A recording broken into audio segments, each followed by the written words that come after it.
ರಾಜ್ಯದಲ್ಲಿ ಬಿಜೆಪಿಯ ರೆಬಲ್ಸ್ ಮತ್ತೆ ಆಕ್ಟಿವ್ ಆಗಿದ್ದಾರೆ. ವಕ್ಫ್ ವಿರುದ್ಧ ಹೋರಾಟ ಮಾಡೋದಕ್ಕೆ ಸಜ್ಜಾಗ್ತಾ ಇದ್ದಾರೆ ಬಿಜೆಪಿಯ ಅತೃಪ್ತ ಶಾಸಕರ ಬಣ.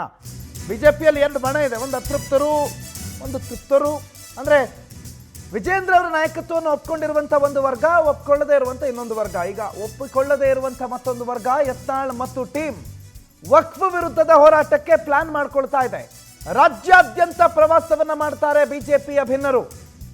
ಶಾಸಕ ಯತ್ನಾಳ್, ಮಾಜಿ ಸಚಿವ ರಮೇಶ್ ಜಾರಕಿಹೊಳಿ, ಕುಮಾರ್ ಬಂಗಾರಪ್ಪ ಅಂಡ್ ಟೀಮ್ ರಾಜ್ಯಾದ್ಯಂತ ಪ್ರವಾಸವನ್ನ ಮಾಡ್ತಾರೆ. ವಕ್ಫ್ ವಿರುದ್ಧ ಒಂದು ದೊಡ್ಡ ಮಟ್ಟದ ಪ್ರತಿಭಟನೆಯನ್ನ ನಡೆಸೋದಕ್ಕೆ ಸಿದ್ಧತೆಗಳನ್ನ ಮಾಡ್ಕೊಳ್ತಾ ಇದ್ದಾರೆ.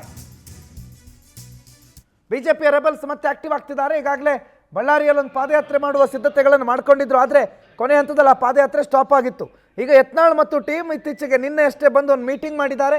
ಆ ಮೀಟಿಂಗ್ನಲ್ಲಿ ಮತ್ತೆ ರಾಜ್ಯಾದ್ಯಂತ ಆಕ್ಟಿವ್ ಆಗಬೇಕು, ರಾಜ್ಯಾದ್ಯಂತ ಸುತ್ತಬೇಕು, ಸುತ್ತಾಡೋದ್ರ ಮುಖಾಂತರ ಹೋರಾಟಗಳ ರೂಪುರೇಷೆಗಳನ್ನು ರೆಡಿ ಮಾಡ್ಕೋಬೇಕು ಅನ್ನುವ ಲೆಕ್ಕಾಚಾರಗಳಾಗಿದೆ. ಇವತ್ತು ಆ ಬಗ್ಗೆ ಸುದ್ದಿಗೋಷ್ಠಿಯನ್ನು ಕೂಡ ನಡೆಸ್ತಾರೆ. ನಿನ್ನೆ ಬೆಂಗಳೂರಿನಲ್ಲೇ ಈ ನಾಯಕರ ಚರ್ಚೆ ಆಗಿದೆ. ಈ ಟೀಮ್ನಲ್ಲಿ ಬಹಳ ಪ್ರಮುಖವಾಗಿ ಹೇಳೋದಾದ್ರೆ ಶಾಸಕ ಯತ್ನಾಳ್, ಅದರ ಹಿಂದೆ ರಮೇಶ್ ಜಾರಕಿಹೊಳಿ ಮತ್ತು ಕುಮಾರ್ ಬಂಗಾರಪ್ಪ ಪ್ರಮುಖ ಹೆಸರುಗಳು. ಅವ್ರ ಜೊತೆಗೆ ಮತ್ತೊಂದಿಷ್ಟು ಜನ ನಾಯಕರುಗಳು ಕೂಡ ಇದ್ದಾರೆ. ಬಿಜೆಪಿಯ ಅತೃಪ್ತ ನಾಯಕರುಗಳು ಕೂಡ ಈ ಟೀಮನ್ನು ಸೇರ್ಕೊಂಡು ರಾಜ್ಯಾದ್ಯಂತ ಪ್ರವಾಸ ಮಾಡಿ ವಕ್ಫ್ ವಿರುದ್ಧ ಒಂದು ದೊಡ್ಡ ಹೋರಾಟಕ್ಕೆ ಸಿದ್ಧತೆಗಳನ್ನು ಮಾಡ್ಕೊಳ್ತಾರೆ. ಇವತ್ತು ಪ್ರೊಟೆಸ್ಟ್ ಕೂಡ, ಇವತ್ತೊಂದು ಪತ್ರಿಕಾಗೋಷ್ಠಿ ನಡೆಸ್ತಾರೆ. ಪ್ರತಾಪ್ ಸಿಂಹ ಕೂಡ ಈ ಟೀಮಲ್ಲಿ ಇದ್ದಾರೆ ಅಂತ ಹೇಳಲಾಗ್ತಾ ಇದೆ.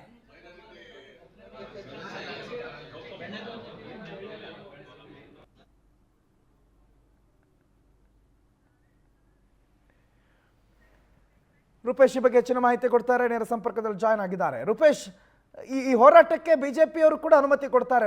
ಮೋಸ್ಟ್ಲಿ ಹೈಕಮಾಂಡ್ ಹತ್ರ ಹೋಗಿ ಪರ್ಮಿಷನ್ ಕೇಳಿದ್ರೆ ಆಯ್ತು ಮಾಡಿ ಅಂತ ಹೇಳುವಂತ ಸಾಧ್ಯತೆ ಇದೆ. ಇದಕ್ಕೆ ಅತೃಪ್ತರು ಅನ್ನೋ ಬಣ್ಣ ಯಾಕೆ ಅತೃಪ್ತರು ಮಾತ್ರ ಮಾಡಬೇಕು, ತೃಪ್ತರು ಇದಕ್ಕೆ ಯಾಕೆ ಬರಬಾರದು? ಏನ್ ಪ್ಲಾನ್ ಇದು ಅತೃಪ್ತರದ್ದು? ಪ್ರಣೋತ್, ಈಗ ಬಿಜೆಪಿಯಲ್ಲಿ ಭಿನ್ನರು ಅಂದ್ರೆ ನಾವು ಭಿನ್ನರ್ ಅಲ್ಲ ಅಂತ ಹೇಳಿ ಹೇಳ್ಕೊಳ್ಳೋರು, ಅದೇ ರೀತಿಯಾಗಿ ನಿಷ್ಠಾವಂತರ ಕಾರ್ಯಕರ್ತರು, ನಿಷ್ಠಾವಂತ ಮುಖಂಡರು ಅಂತ ಹೇಳಿ ಹೇಳ್ಕೊಳ್ಳುವಂತಹ ಹಲವಾರು ನಾಯಕರುಗಳಿಂದ ಇವತ್ತೊಂದು ಸಭೆ ಕರೆಯಲಾಗಿದೆ. ಈ ಸಭೆಯಲ್ಲಿ ಪ್ರಮುಖವಾಗಿ ಶಾಸಕ ಬಸವನಗೌಡ ಪಾಟೀಲ್ ಯತ್ನಾಳ್, ಅದೇ ರೀತಿಯಾಗಿ ಪ್ರತಾಪ್ ಸಿಂಹ, ಅದೇ ಕುಮಾರ್ ಬಂಗಾರಪ್ಪ, ರಮೇಶ್ ಜಾರಕಿಹೊಳಿ ಸೇರಿದಂತೆ ಹಲವಾರು ಜನ ನಾಯಕರು ಈ ಸಭೆಯಲ್ಲಿ ಭಾಗವಹಿಸ್ತಾರೆ. ಸಭೆಯ ಉದ್ದೇಶ ಅಂತ ಹೇಳಿದ್ರೆ ವಕ್ಫ್ ಇಂದ ಸಾಕಷ್ಟು ನೋಟಿಸ್ ಅನ್ನು ಕೊಡಲಾಗಿದೆ. ಹೀಗಾಗಿ ರೈತರ ಜಮೀನನ್ನು ಕಿತ್ಕೊಳ್ಳಲಾಗ್ತಾ ಇದೆ. ಕೇವಲ ಒಂದಲ್ಲ, ವಿಜಾಪುರ ಅಲ್ಲ ಅಷ್ಟೇ ಅಲ್ಲ, ಶಿಗ್ಗಾಂವ್ ಅಷ್ಟೇ ಅಲ್ಲ, ಸಾಕಷ್ಟು ಕ್ಷೇತ್ರ ಸಿದ್ದರಾಮಯ್ಯನವರ ತವರು ಕ್ಷೇತ್ರಗಳಲ್ಲೂ ಕೂಡ ವಕ್ಫ್ ಕಡೆಯಿಂದ ನೋಟಿಸ್ ಅನ್ನು ಕೊಡಲಾಗಿದೆ. ಹೀಗಾಗಿ ಆಸ್ತಿಯನ್ನು ಕಬಳಿಸುವಂತ ಪ್ರಯತ್ನ ಆಗ್ತಾ ಇದೆ ಅಂತೇಳಿ ಬಿಜೆಪಿ ಆರೋಪ. ಇದಕ್ಕೆ ಸಂಬಂಧಪಟ್ಟಂತೆ ಒಂದು ಸಭೆಯನ್ನ ಇಲ್ಲಿಗ ಬಿಜೆಪಿಯರ ಇನ್ನೊಂದು ಗುಂಪು ಸಭೆ ಮಾಡಲಿದೆ. ಈ ಗುಂಪಿನ ಸಭೆಯಲ್ಲಿ ಪ್ರಮುಖವಾದಂತ ವಿಚಾರ ಅಂತ ಹೇಳಿದ್ರೆ ಮುಂದಿನ ಹೋರಾಟದ ರೂಪುರೇಷೆಗಳು. ಯಾಕಂತ ಹೇಳಿದ್ರೆ ಈಗ ಒಂದು ಹಂತದ ಹೋರಾಟ ನಡೆದು ನಿಂತಿದೆ. ಹೀಗಾಗಿ ಮತ್ತೆ ಆ ಹೋರಾಟವನ್ನು ಮುಂದುವರಿಸಿಕೊಂಡು ಬಂದು ಈ ರೈತರಿಗೆ ರೈತರ ಜಾಗವನ್ನ ವಕ್ಫ್ ಏನು ಕಬಳಿಸಿಕೊಳ್ಳುತ್ತೆ, ಇದಕ್ಕೆ ಸಂಬಂಧಪಟ್ಟಂತೆ ತಿರುಗೇಟನ್ನು ಕೊಡುವಂತ ಪ್ರಯತ್ನವನ್ನು ಮಾಡಲಾಗ್ತಾ ಇದೆ. ಹೀಗಾಗಿ ಇವತ್ತು ಯತ್ನಾಳ್ ಅವರ ನೇತೃತ್ವದಲ್ಲಿ ಈ ಸಭೆ ಆಗ್ತಾ ಇರತಕ್ಕಂಥದ್ದು. ಹೀಗಾಗಿ ಈ ಸಭೆಯ ಮೂಲಕವಾಗಿ ಒಂದು ಹೋರಾಟ ರೂಪುರೇಷೆಗಳು ಮಾಡೋದ್ರ ಮೂಲಕ ವಕ್ಫ್ ಆಸ್ತಿಯನ್ನ ಕಳಿಸುವಂತ ವಕ್ಫ್ ರೈತರ ಆಸ್ತಿಯನ್ನ ಕಳಿಸುವಂತ ಪ್ರಯತ್ನ ಮಾಡ್ತಾ ಇದೆ. ಇದಕ್ಕೆ ತಿರುಗೇಟು ನೀಡುವಂತ ಪ್ರಯತ್ನವನ್ನ ಮಾಡಲಾಗ್ತಾ ಇದೆ. ಯಾಕಂತ ಹೇಳಿದ್ರೆ ಇವರು ಹೋರಾಟ ರೂಪುರೇಷೆ ಸಿದ್ಧವಾಗುತ್ತೆ.